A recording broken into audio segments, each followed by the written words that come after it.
I'm investigative journalist Mollye Barrows. For years, I've covered the stories that made headlines in Northwest Florida and all along the Gulf Coast. Murders, missing persons, and mysteries of all kinds. These cases are far from over for many victims because the full story has yet to surface. Join me for Gulf Coast Confidential, where I dive into the saltier side of the South and expose the lies, greed, and corruption that often weighs down the truth. It's time to turn the tide and get a shot at justice. Hi, I'm investigative journalist Mollye Barrows. I've been covering crime in Florida's Panhandle for years, and welcome to Gulf Coast Confidential Conversations. Here we dive into the deep end of a lot of the cases that I cover on Gulf Coast Confidential. My co-host is Pam Hill. Her sister, Sharon Adelot, was murdered by her own son on Christmas Eve of 2013. She has a unique perspective on a lot of these crimes and scandals that we talk about on Gulf Coast Confidential. She's a survivor of violent crime, a grief and loneliness researcher, and a pharmacist as well. So as always, thank you so much for joining us, Pam. Thank you for having me. Definitely. And this episode, we want to thank you for joining us for this episode that we call Ted Bundy Was Here. He fooled around and found out. He sure did. What's happening in Pensacola, he found out. He sure did. So when you think about serial killers, who is the first person that you think about? Like for me, it has always been Ted Bundy. Mm-hmm. He was the quintessential serial killer. He was nice looking. He was quick on his feet, witty, charming, and obviously deadly. And on the surface, he presented like he was such a nice guy, but behind the mask, he was clearly a murderous monster. And he took the lives of at least 30 women, he confessed to, probably closer to 100. He escaped custody twice, thought he was above the law until he ran into the law right here in Pensacola, Florida on the Gulf Coast. So we're talking about Bundy's connection to Florida's Gulf Coast today. He was also the worst kind of killer in that many of his victims couldn't have done anything differently to avoid being killed. He preyed on the vulnerable. He took advantage of his victims' kind hearts and good natures. And in some cases, he butchered some young women in their sleep. So these young women who caught his eye were at his mercy basically until he decided to come to the Florida Panhandle and his depraved reign of terror came to an end. So Pam, I remember I was 5 years old when Ted Bundy was arrested in 1978. Mm-hmm. Too little to really pay attention to the crime, but always heard about it growing up. You were 19. I was. So you were well acquainted with that time period. Mm-hmm. You came up. You were of the age of a lot of his victims, really. Oh, yeah. I remember it well because I was in my second year of college at Samford University in Birmingham.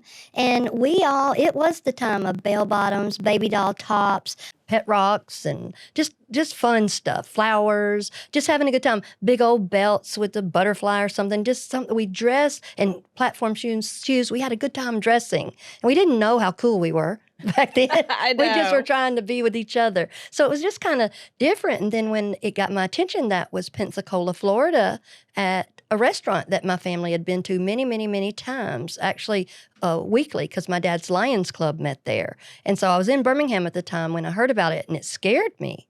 But I noticed all the girls were long brown hair like we all had, parted in the middle. They were a certain weight, and they wore the clothes, the regular kind of cool clothes, and they all had pierced ears. I didn't notice that, but that had been told to me later. So it was kind of fascinating. And people did make over how handsome he was and how smart he was. He had outsmarted everybody else, escaped twice from Aspen. Yeah, and you've been reading up on his case quite a bit. And what did you learn about his arrest here in Pensacola? So for us that have lived here for a while, mm-hmm. or those who are from here, it's like a thing. Like, you know, we all know Judy Bunyuano, the Black Widow killer, who you're familiar with very much so, mm-hmm. was captured here, had a business here. People knew her here. Well, Ted Bundy's another one of those cases that everybody talks about. Remember when? But people who aren't from around the area, I think a lot of times that detail gets overlooked. They may not even realize that one of the most notorious serial killers in all of American history, you know, the quintessential king of American serial killers, was captured right here in Pensacola, Florida. So you grew up between Pensacola and Birmingham. Mm-hmm. So that hit even closer to home for you. It did. And with him, he was found at Oscar Werner's there. He was in the alley back there. Yeah, and that's in the Brownsville community of Pensacola. Right. And everybody knows where it is. And so he had escaped other Yeah, because it was places. called the Pancake King back then, right? Or Hot Cake King. Hot Cake King, that's right. Oscar Werner's, and we knew Oscar. He was with my dad's Lions Club, and that's where they met. And I mean, I knew him my whole life. And it was just interesting because he had escaped other places, but he comes to Pensacola, Florida. He had been hanging out over in Mobile, and he comes over to Pensacola. I think he thought he had escaped the law from everywhere out west to here. And he thought, well, I've got it made. Here's the life. Look at this place. This is paradise. So he was in he loved Volkswagens. Matter of fact, the Volkswagens that he had out west was a tan one, and he had taken the front seat out and the handle from the inside. And one of his ruses would be to get women to come help him put his sailboat or some sort of watercraft vehicle on top of his car by feigning that he was helpless by having a brace or a limp or something. And women are kind-hearted, and I mean men too, but he went after women, and they would help him. And the minute they did that, he would shove them in the car and never to be seen again. Right, and they couldn't get out because there was no handle. Right. But that's interesting that he liked Beetlebugs, because that's how I always called them, those little Volkswagen Beetlebug cars, because they are so cute and unassuming. And I mean, wasn't it like Herbie or whatever, the Disney movie? Like, you don't expect to die in Herbie. No, you don't. No, you don't. But he loved those. And, they talk about his intelligence and his cleverness and stuff. But the more I read up on him, I don't think he was that clever, or at least I don't think he was as smart as he thought he was. He sure thought so. Oh, he sure thought so. But the thing is, here he comes to Pensacola, and the car that he steals is a doodlebug. I think it was an orange doodlebug with an expired tag with some junior college stickers on it. And he's going down the alley behind Oscar Werner's restaurant with the lights off. Well, I think he was sleeping in the car or something, wasn't he? Or wasn't it parked? It was, but the lights were off. Okay. And David Lee was the policeman, and he knew he didn't have backup anywhere near him, but he was like, this is my job. I've got to do it. He didn't know it's Ted Bundy. Right. He just knew that car didn't belong because Right. he was familiar with, I guess, the employees that work there, Right. where they would park, and there wasn't supposed to be Exactly. anybody there. Right. He knew. He had paid attention. He was doing that old-timey, this is my beat. I know Yep. Brownsville. Community policing. Right, which is, it's not like that anymore because there's so much stuff going on. But he That knew is who true. should be there. So anyway, there was a conflict. He had fake ID. I think it was Kevin Missner was the name he had on there. So everything was stolen. He had a stolen car, stolen, no tag, and a stolen ID. So the guy, Ted Bundy, was used to getting pulled over. He got pulled over all the time for little things, but he was charming. He could charm his way out of almost anything. And so he tried it with this, but the policeman wasn't having it. So Ted Bundy tries to foot sweep him, and he does. And he takes him down, and they scuffle, and he tries to get his gun. David from him. Lee's gun. Right. So they scuffle a good bit.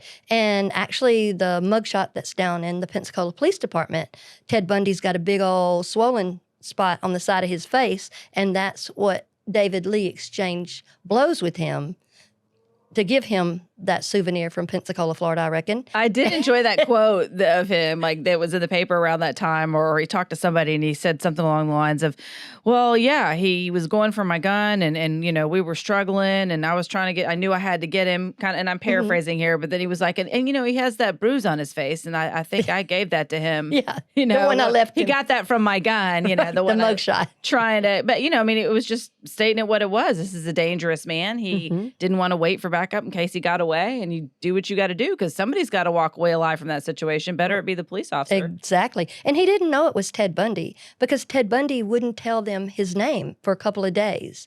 So he walks around not telling anybody his name. I guess that's clever. I don't know. But he's down at the Pensacola Police Department, and I think he had made a call. Well, then they gave him like 2 hours to call some other people and trying to find out his name. But they told him real quick, I just like this tough guy thing. I can't help it. They told him real quick, any other calls you make are going to be collect. Pensacola Police Department's not paying for it. Well, they're not catering to him No. or accommodating his lies, Right. essentially, his games. Right. I just like that tough guy with him. He's never encountered that before. Yeah. He did when he Used came to here. pushing women around, Right. Oh, yeah. manipulating and lying and killing. Right. 114-pound woman. It's different when it's a 195-pound, 6-foot-tall man. Right. That can do that there. So, actually, we went there today down to Oscar Werner's when we were. Yeah, the same building's still there. It still operates as a restaurant. I mean, Oscar's didn't close too terribly long ago, and now there's a great restaurant in its place. Oh, yeah. I love that place. The Brownsville is an interesting part of Pensacola. And, I mean, there's a lot of different communities in Pensacola. But when he got in that community and met Pensacola Police Department, he was found out. Yeah, it was a little bit off the beaten path. It's not like it's close to downtown where some of the action would have been if you wanted to, I guess, throw down a little bit and have a good time back in that time. But yeah, it was interesting. I at one point I remember meeting some ladies who said that their mothers were, around your age, and they had been at the beach because when he came to Pensacola, he decided to stop and go to the beach. I mean, he talks about it in interviews as well, Ted Bundy. And I met a couple of people who said that they had talked to him on the beach. I think they actually commented on a story on social media. But anyway, they were sharing the story of like how he had talked to a couple of them on the beach or their mothers when they were younger. And he was talking about how much he loved it here and how he planned to stay for a while. Wow. So if David Lee hadn't busted him up, no telling what his plans were. No telling. And that is what is so scary because he killed so many women. He only admitted to 30, just I think a day or so, or maybe hours before he was put to death in the electric chair. But he had kind of a vanilla-ishness to him. He wasn't outstanding as far as like an athlete or he just kind of moved amongst people. So it's probably why he was non-threatening. Right. There was nothing about him that seemed out of the norm. No, and I think he just kind of fit right in, and he picked a place where he could just kind of fit right in. And I think that's what helped him move amongst people because they say he studied his victims, and he didn't just kill them. He decapitated some of them. He was so gruesome and so sadistically, it was a sexual turn-on for him. And he said he could not stop. And he would not stop. And he would it reminds me of like Cain and Abel in the Bible. He would pick up anything and kill them. The FSU students and co-eds that he killed, he just picked up a big old oak piece of firewood and bludgeoned them to death with it and didn't stop. He wouldn't stop. And he was cruel. I don't even want to say the things because they're just so disgustingly nasty. But he would decapitate some of them, take their head with him. He would put makeup on them, and he would do unspeakable things. Right. He had sex with their corpses. Yeah. Oh, he did that too, but I'm talking about just the heads. Ugh, also. Good Lord. I told you. Yeah. I know. It's very disgusting. But, But to look at him, you can't imagine. And that's what was so interesting. I mean, as a woman, you can say, okay, well, you may present one way, but we've all had experiences where we see the mask fall off and you as a woman are smaller and physically less capable of, perhaps defending yourself against someone who may have, ulterior motives. But thankfully, I've never dealt with anybody that wanted to kill me. Yeah. But I think that was what was so fascinating about him is just the juxtaposition of how he presented the face on camera to just the evidence of what this carnage, this hatefulness that he wreaked and this havoc on these women and their bodies. And these were beautiful young women. In one case, a 12-year-old girl. One case was a 12-year-old girl. And you were talking about, and I didn't realize that he had been in a relationship with a woman who had a daughter at that time. And it's fascinating a little bit about how their relationship developed. And then the girl remembered years later, gosh, I was 12 at the time he allegedly killed that 12-year-old girl. Exactly. He was in a relationship with Liz Kendall, and that's her name now. He loved her, I guess, and they had a decent kind of relationship. The first night that they stayed... He used her successfully, it sounds like. He did. The first night they stayed together, he was at her house, and she woke up in the morning. She had a little girl, like in a crib type baby. And so she woke up, he was already up, and he was in the kitchen cooking breakfast, but she goes into her daughter's room, and she doesn't see her daughter. And her daughter's name was Mollye. So it's a great choice. A great name. So she runs into the kitchen and she sees him in there, and he's cooking breakfast, and he has the baby in the high chair. And so he looks at her, that classic, I guess, the dreamboat type of thing, and goes, coffee, breakfast, or whatever. It was just kind of cheesy to me, but that's just me. But so then she goes, she realizes how close that was, but she didn't honor her intuition, and that's one thing we have to do is honor our intuition. as we go along. But she was in love, and he was handsome, and they were having a good time, and this, that, and the other. I don't think he was very remarkable about like planning things. He liked to do things by the seat of his pants because he could slip off and kill somebody and come back. Right, less accountable with his time, Right. and be able to lie about it. Well, it's interesting. So when he actually is arrested, and once he was captured in Pensacola, he was captured in Pensacola, and that had been the second time he was on the run. Mm-hmm. He had already been captured once in Colorado and escaped, I think, in Aspen. Mm-hmm. In Aspen. And then he was that the time that did he crawl through the vent in Aspen? He did. He jumped out the window first time, and they caught him. They put him back in, and then he goes on a hunger strike when he's back in the jail. And he's laying on his back, looking at the ceiling, seeing a little place like either a vent or a light when he hears the noise and commotion, and he sees how it's kind of bumping up. So he looks up there, and he sees it's 12 by 12. And he's like 160 pounds, I think, then. And he looks up there, and he goes, I can get through there. So he, at certain times, goes up there and fools with it to get it to where he can just get a 12 by 12 opening there. And then he just, at 140 pounds, slips his narrow hips right out through there, and he's gone. And unbeknownst to us, he's on his way to Pensacola, Florida.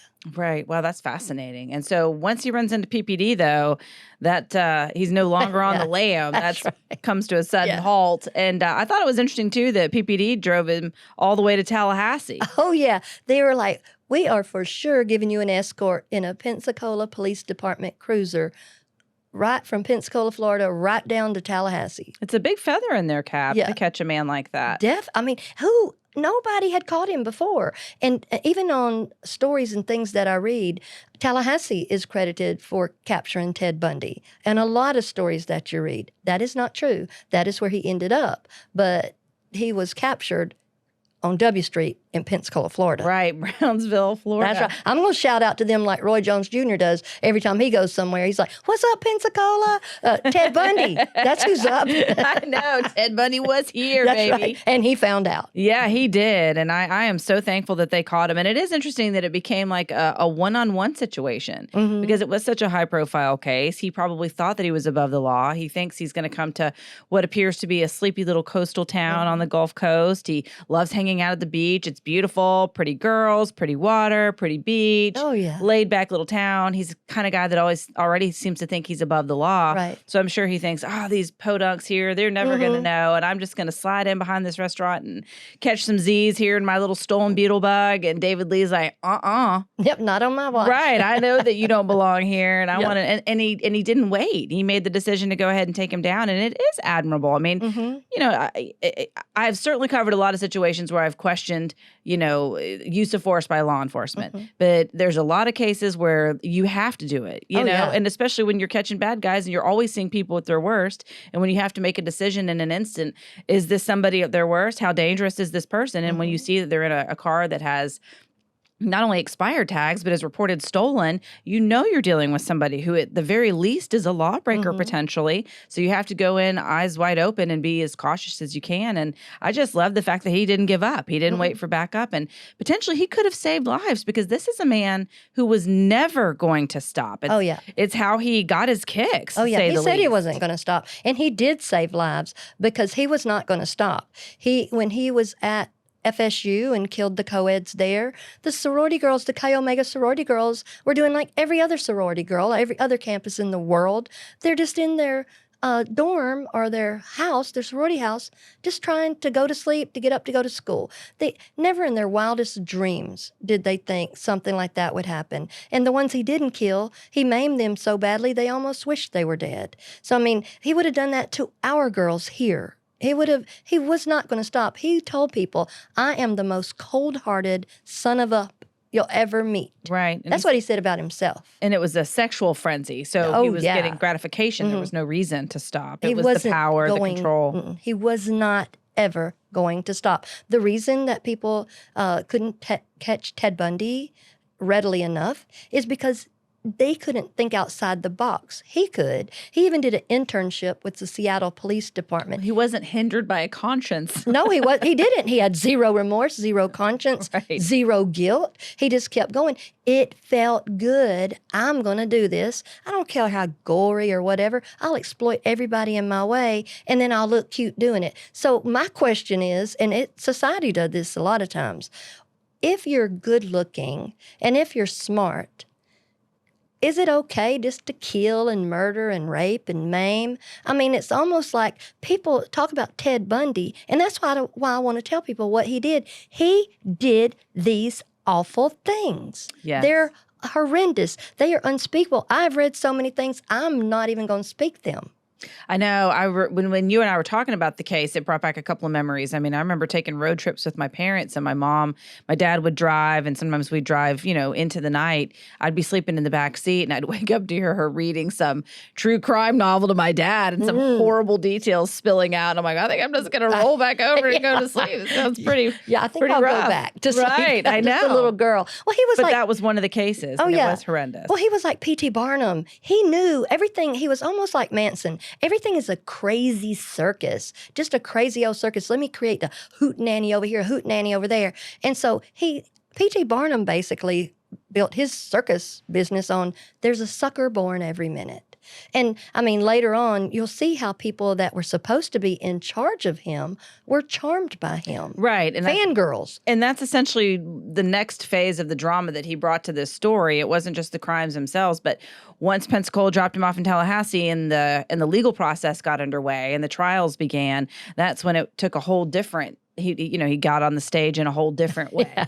And I think that's why people had a hard time connecting. They didn't see the gruesome crime scenes that the police and the prosecutor saw. They didn't see the terrible pictures. They didn't suffer the loss of a loved one. So to see this guy strutting and joking and kind of giving it to the man in some ways that people can relate to by not abiding by the court rules and trying to represent himself. But anyway, I did think it was fascinating how much people were charmed by him, and he had his own little group of groupies that showed up at the courthouse, and you were sort of appalled by that as well. Some of the things that they were saying. I was like, "What the feezy are these girls doing?" They were at the trials, and people like you, reporters, are like, "So hey, what are you doing brings here?" you here, right? Exactly, in your professional voice. And me, I'm like, "What the feezy are you here for?" And so they're asking them, and they're like, "I don't know, he's handsome," and batting their eyelashes and all this kind of crazy stuff.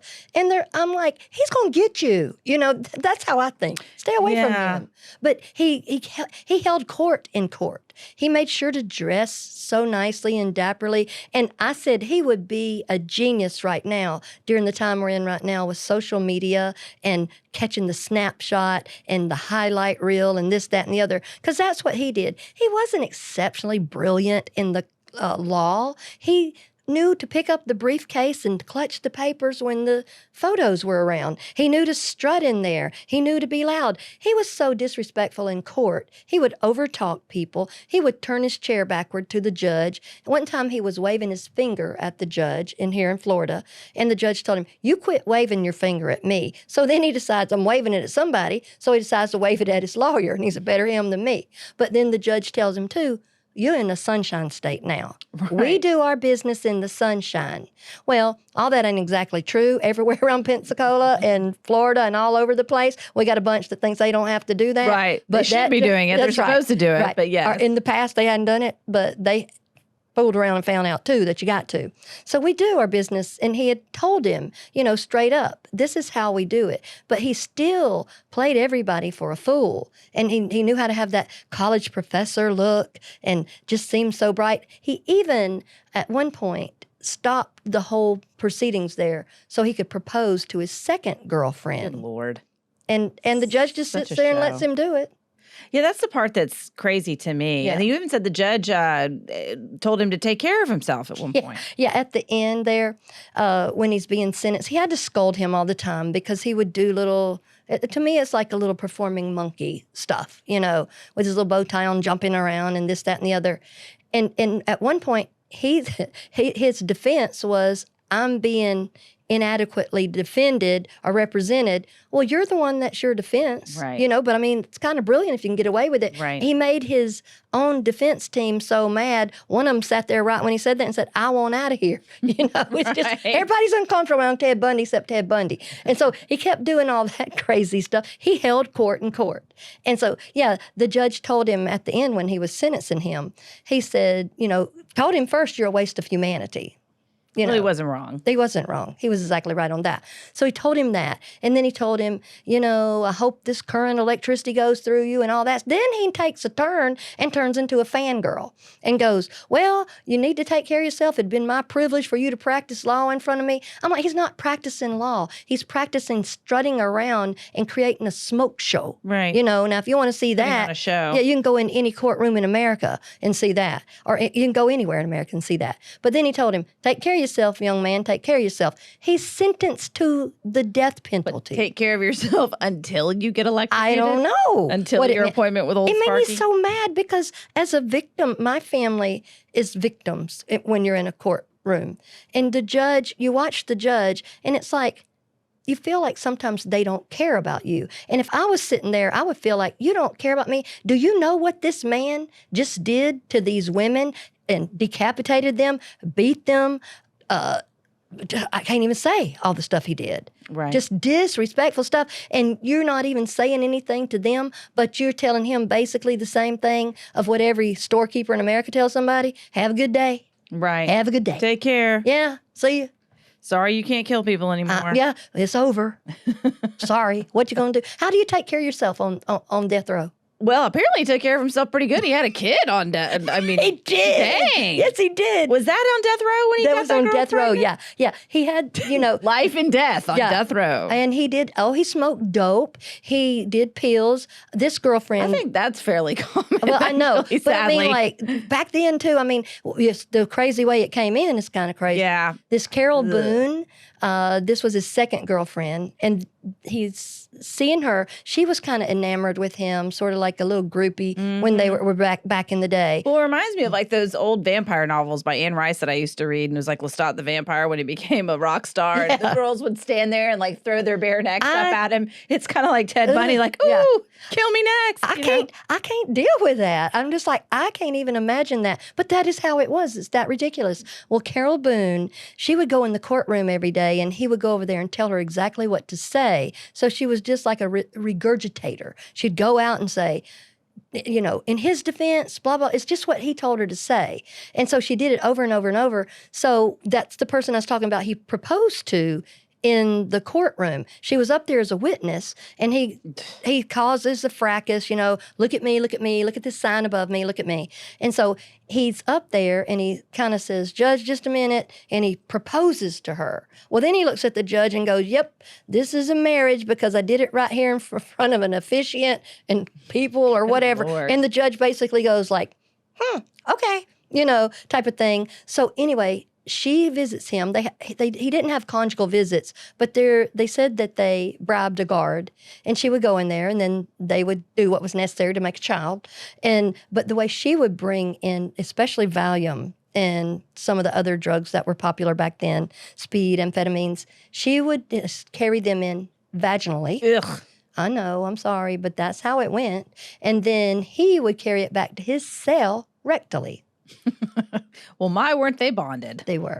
The couple that special. smuggles together stays together. Sadistic sociopath, you know. So, I mean, it was just unreal how people just were like, Gross. he's Ted Bundy. Does he have a get out of jail free, keep killing people free card? That's what I get frustrated about with the legal system now. It seems like some people do. Yeah, that's unbelievable. Well, it didn't last forever. He was finally put to death. Was that 1989? 1989, yeah. Yeah, because I was thinking it was fairly quick. I mean, I actually the chamber where he was killed in Rayford, Florida, at Florida State Prison was back in April. I was in that same room witnessing the execution of Daryl Barwick from Panama City. Of course, we no longer use the electric chair in Florida, even though it's an option. The default is lethal injection. but you can, if you want to be electrocuted, you can have that choice. But back when Ted Bundy was killed, but that guy, well, my point being that he was on death row, I want to say like 30, I mean, not death row the entire time, but, you know, he had time in jail waiting for trial, et cetera, but he was on death row for more than 3 decades. Right. And then Ted Bundy was executed fairly quickly in light of how long people are on death row now. So that's like, you know, less than a dozen years. Yeah, I don't know why that was, but that is interesting to compare that to other people that have been on death row. Judy Buonanno was on death row for a little while, you know. Yes. So it's just, it was just the enigma of him. I think they probably thought this little weasel is going to fool around and we're going to find out, you know. So we better just do something. And I don't think he went too much after appeals and stuff either. I don't think he gave up. I think he thought, I'll make this work in this system. You know, he'll figure it out. So I don't know what he was thinking, and I really don't want to think like him because you know what? He was described by many people as Prince Charming, you know, and that kind of does something to me because my sister described her son as Prince Charming, and it did something to me. And they know how to He performed a charm. monstrous act as well. Yeah, he killed her. You know, he killed her savagely, just like Ted did. You know, all this with Ted, a lot of the first things were happening with Ted Bundy. First time we'd had this big old mass media televised court. The first time that they had used dental tools to identify like a bite mark. You know, things were coming into being. And a lot of this Yeah, that was interesting. I read or I saw a documentary about that. I think it was the Ted Bundy tapes where you hear a lot of, you know, him talking about the case as well. And I enjoyed that because I felt like I could get a better feel for him a little bit or his personality. But the bite mark thing, they used that. That was like critical at that point in his trial of like connecting him to the crime. They didn't have a lot of physical evidence. And so it was, and I could be getting this wrong, but from what I remember, it was a relatively new type of evidence, if you will, that they were trying to submit. And they were like, check out these bite marks. And we've got this cast of these bite marks and it matches his teeth. Well, it was allowed to go forward and they did use that essentially to move the case along and connect him to it. But when in Florida law later on, that became like, you can't do this. This is not a thing. We can't show that these teeth marks are necessarily yours. Fingerprints are one thing, even palm prints and on feet or in shoe prints, you know, are a thing as well. But teeth prints, not so much. Bite marks, no. Yeah, well, and they considered it, and that's one of the things he used to try to twist things around, was like, how do you know that my teeth weren't crooked or this, that? And that made him so mad when they would say, his crooked little teeth. And he's like, what? You know, because he was just a narcissist. You and I've had somebody we consult with on some of these cases that explained to us what a narcissist was. Yes. And I look at Ted Bundy and go, it's exactly right. The guy that explained it to us, he's our very own Jethro Gibbs. Yes. You know, and he was telling us one time we were talking about a case, and he said, oh, no, that's true narcissism. And he told us, he said, a narcissist will come in this room. We're at George's downtown, when George's was downtown, not uptown. And he told us, he said, a narcissist will come in here and take a dump, he used another word, right here in the middle of this restaurant, and then get mad at you and me if we say anything about it and if we don't like it. Yes. And I thought, that's right. That is how they do. Yeah, But- the gaslighting. Yes, exactly. And so I think about that a lot with this stuff. But the crooked teeth, that made him mad because he had a little bit of speech impediment too. So he didn't like that either when they brought that up. But they had determined later, because they took those dental impressions, the way that they didn't ask him, just like here when he came to Pensacola, eventually you're going to tell us your name. Eventually you're getting a free ride down to Tallahassee, and you're not enrolling in school. You know. don't run the show. And I That's think right. basically that's what PPD did that I feel like the judge in the case sort of dropped the ball on. Yeah. He didn't allow him to run the show. He didn't allow the police officers were like, okay, lie all you want. We don't have to let you call. Right. You That's know, right. Here are the consequences. Right. If you're going to behave this way, then these are the rules. Right. And the judge was like, yeah, okay, fine. Yeah. Propose to your girlfriend. Oh, Yeah. take care, young man. Oh, allowing some of these antics. But to your, you know, what you said earlier, it was all new to a certain extent. And maybe even cameras in the, you know, courtroom and the media and national attention. And two, I think there's just a certain amount, you know, I'm not a card-carrying feminist, so to speak, but I do feel like that there's some misogyny in situations like that. Yeah. You know, men relate to other men. They see, he's seeing this guy and they just, I hate to be like this, but I don't think they value the lives of women in cases sometimes like they do value the lives of men. And so what he was accused of doing was not something that maybe at a deeper level Right. People don't necessarily, some people didn't really find all that offensive. Right. Yes, on black and white. I'm not saying he didn't find murder offensive and he didn't think it was wrong. But if you really got that into your soul, if you really could understand how the mothers, the fathers felt about losing their little ones like this, even though he hadn't been convicted at that point, at the very least you conduct yourself professionally. Right. You don't tolerate antics. You don't tolerate, grandstanding and putting on a show Showboat. unless somehow or another you semi-relate to this guy. Right. Well, peacock and showboat and all that. That's what he did. And the judge, I think this is what my thought is. I think during a certain part of it, the judge thought, because he was being a hard ass at first, he's going right down the line. You should be fair. You should be objective. You should be unbiased. But he was going down the line, just like with these teeth marks and stuff. Later, they figured out, because it's always this way in a case. There's always some expert witnesses that benefit greatly from telling people what they want to hear, whether it's the defense or the prosecution. Well, in this case, that helped the prosecution. But what they figured out is this is where this kind of word came from. That's junk science. We can't do junk science on here.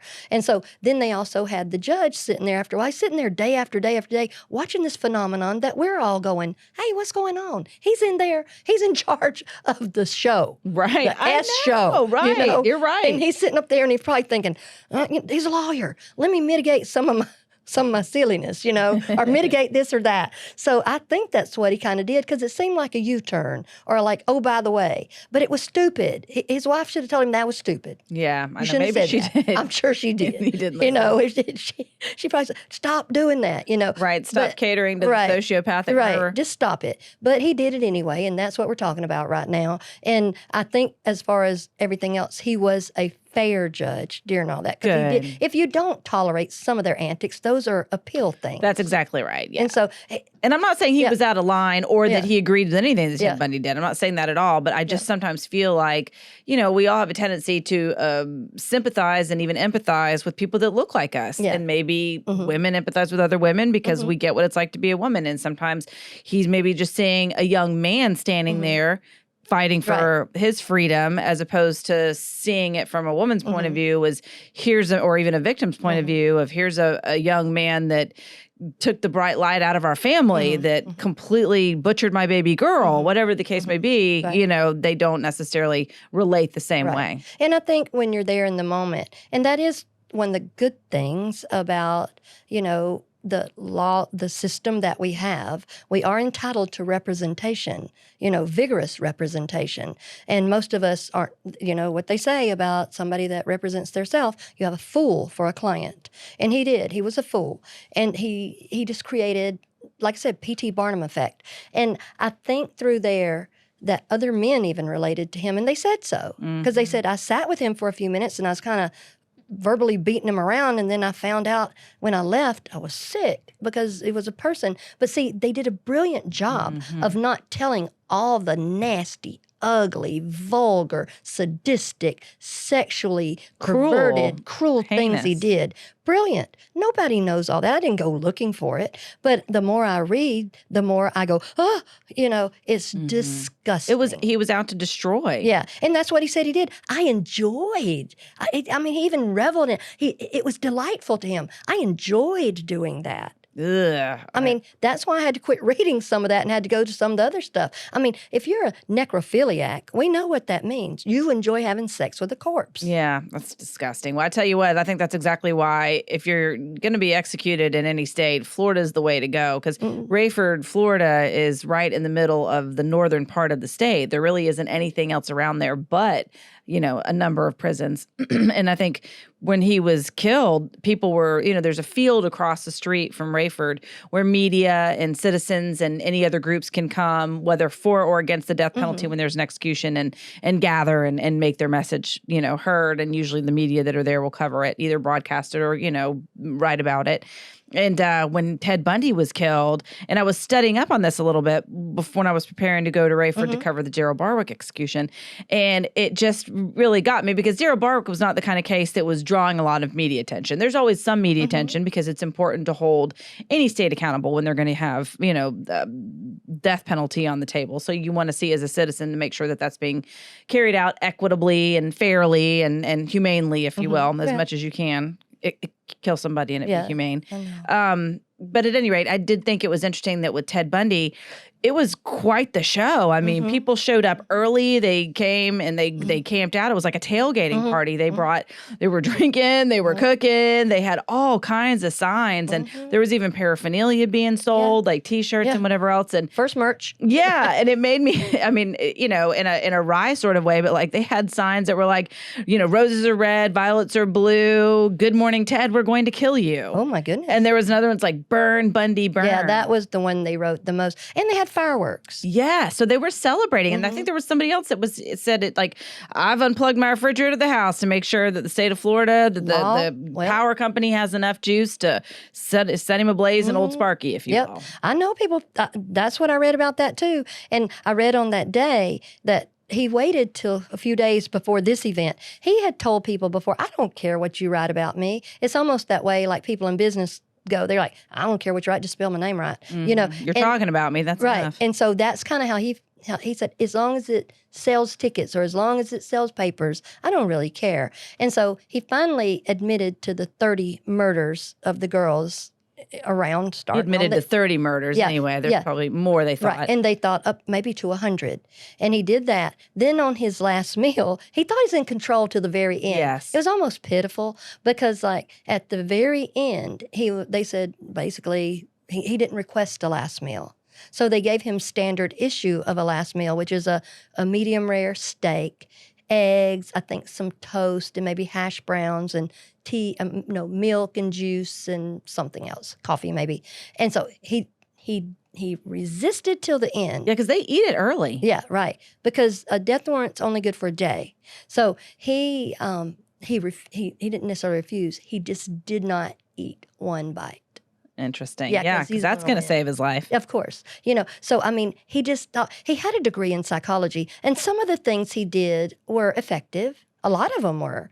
But what good sense? And this, that, and the other. But can you imagine if he was now during the time of TikTok, Snapchat, Facebook, all that kind of stuff? He would have this place upside down. Absolutely. I agree with you that he was tailor-made for a social media world, and I'm glad he's no longer in it to take advantage. But there are some interesting takeaways from all of this, and I think you're right. To a great extent, that psychology degree, you could see it in motion with the way he preyed upon the good intentions of these young women. He understood that they were soft-hearted and tender-hearted. For a man who had no feelings, it made him easier to even manipulate the feelings that he saw in others. So pretending to be injured. And I remember one of my favorite movies, of course, of all times is Silence of the Lambs. And they talked about the main serial killer, the main bad guy in that movie. They based it a lot on on Ted Bundy. Oh, wow. Because, there was a scene, it's how he captured the senator's daughter as he has a cast on his arm in a van.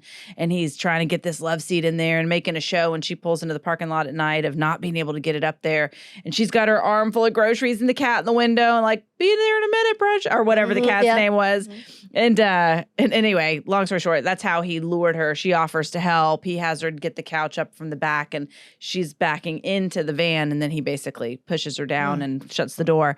But, he did capitalize. And as a person, like, do you walk around this world going, gosh, I don't want to help anybody because they might be a serial killer? Or do you, and then the girls that he killed in the dorms that were sound asleep, they thought they had done everything right. Yep. And the 12-year-old's just riding her bike. Well, here we are, okay?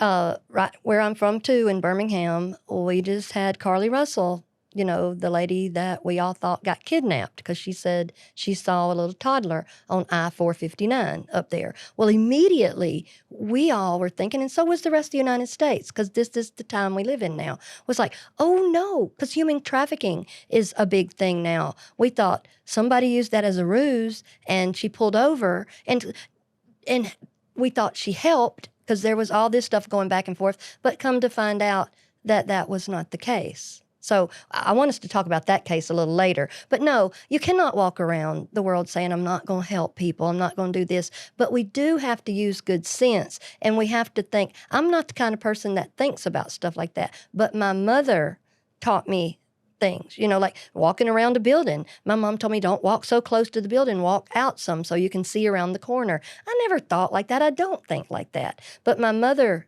taught me and trained me. And as women, that was one of the good things about Carly Russell. It made us talk. I even told you, I was like, don't you ever stop. If there's a toddler there, you just stay in your car and dial 911. Same Right. thing to my nieces, and my sister and this, that, and the other. So it did open up that. But we cannot walk around scared of everything. Praise God. There's not a lot of people like a Ted Bundy, but none of us want to fool around and find out. Right. And he was such a chameleon and so vanilla, like you said, and probably initially didn't seem like a threat. But, I go back to something that we've talked about in other episodes of Gulf Coast Confidential Conversations, and that's to trust your gut. And I'm sure, and this is not in any way, shape, or form saying these victims didn't listen to their gut, because again, some of They're them were sound asleep, the little girl on her bike, some of these other women being taken advantage of, openly manipulated. You're not expecting that necessarily, a frontal assault, but these young women were just trying to live their lives, and this guy knew exactly which buttons to press and exactly how to take advantage. Right. And in my experience, the older I've gotten, the more I come across manipulators, my body will give a reaction. Oh yeah, you get a physical. I'll get like a little bit of a